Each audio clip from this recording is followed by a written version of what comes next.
اعوذ باللہ من الشیطان الرجیم بسم اللہ الرحمن الرحیم السلام علیکم ورحمۃ اللہ وبرکاتہ۔ آج ہم پارہ نمبر 10 میں سے سورہ انفال اور سورہ توبہ کے بارے میں گفتگو کریں گے کہ ان کے اہم نکات یہ ہیں۔ سورہ انفال آیت نمبر 46 میں ارشاد ہو رہا ہے، آپس میں نزاع اور بحث و جدال نہ کرو کیونکہ یہ تمہارے لیے سستی اور تمہاری طاقت کو کمزور کرنے کا باعث ہے۔ سورہ انفال آیت نمبر 53 میں ارشاد فرمایا، خداوند جو نعمت کسی قوم کو عنایت فرماتا ہے اس وقت تک اسے مصیبت میں نہیں بدلتا جب تک وہ خود اپنے کردار سے اسے نہ بدل دے۔ سورہ انفال آیت نمبر 60 میں ارشاد فرمایا، جنگی ساز و سامان تیار کرنے میں اپنی پوری طاقت کا استعمال کرو کہ اپنے دشمنوں کو وحشت زدہ رکھ سکو۔ سورہ توبہ آیت نمبر 18 میں فرمایا، مساجد کے متولی نیک، محروموں کی مدد کرنے والے، شجاع اور فقط خدا سے اجر طلب کرنے والے ہونے چاہیے۔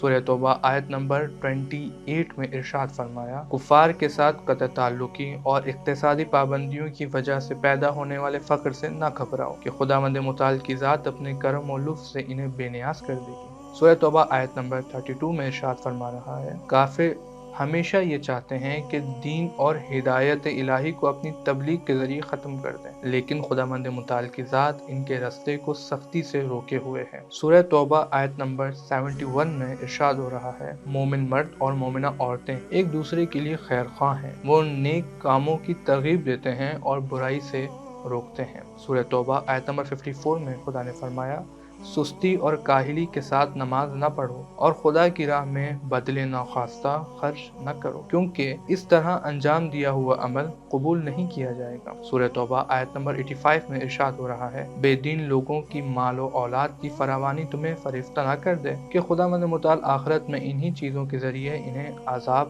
میں مبتلا کرے گا۔